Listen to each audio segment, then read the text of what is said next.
بسم اللہ الرحمن الرحیم۔ حضرت عائشہ کے آنسوؤں کا دکھ بھرا واقعہ۔ غزوہ بنی مستلق سے جب رسول اللہ صلی اللہ علیہ وآلہ وسلم واپس مدینہ آنے لگے تو ایک مقام پر پڑاؤ کیا۔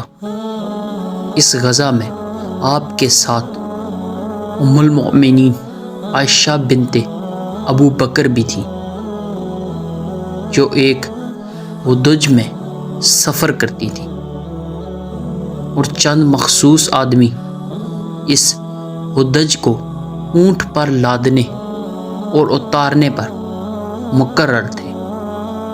حضرت عائشہ لشکر کی روانگی سے کچھ پہلے لشکر سے پائے رفع حاجت کے لیے تشریف لے گئیں۔ جب واپس ہوئیں تو دیکھا کہ ان کے گلے کا ہار کہیں ٹوٹ کر گر گیا ہے۔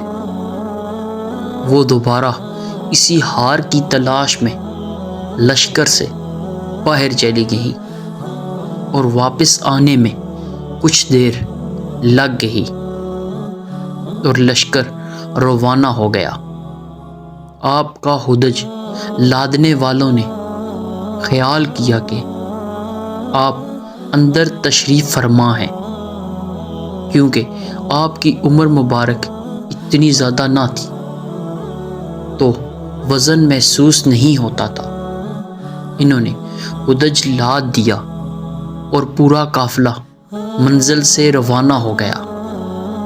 آپ منزل پر واپس آئیں تو کوئی آدمی موجود نہیں تھا۔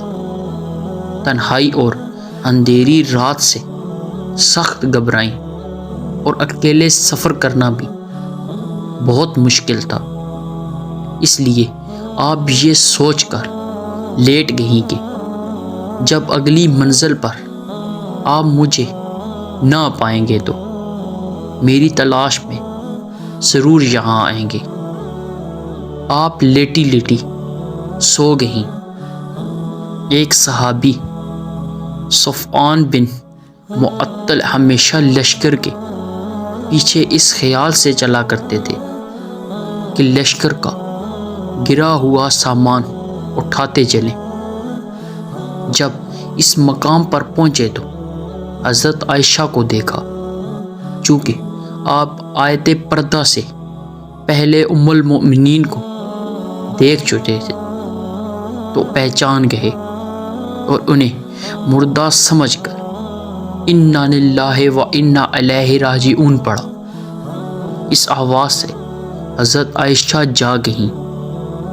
اٹھیں تو حضرت صفوان نے اپنے اونٹ کو ان کے قریب جا کر بٹھا دیا، جس پر آپ بغیر کوئی بات کیے سوار ہو گئیں۔ حضرت صفوان نے اونٹ کی مہار پکڑ کر پیدل چلنا شروع کر دیا۔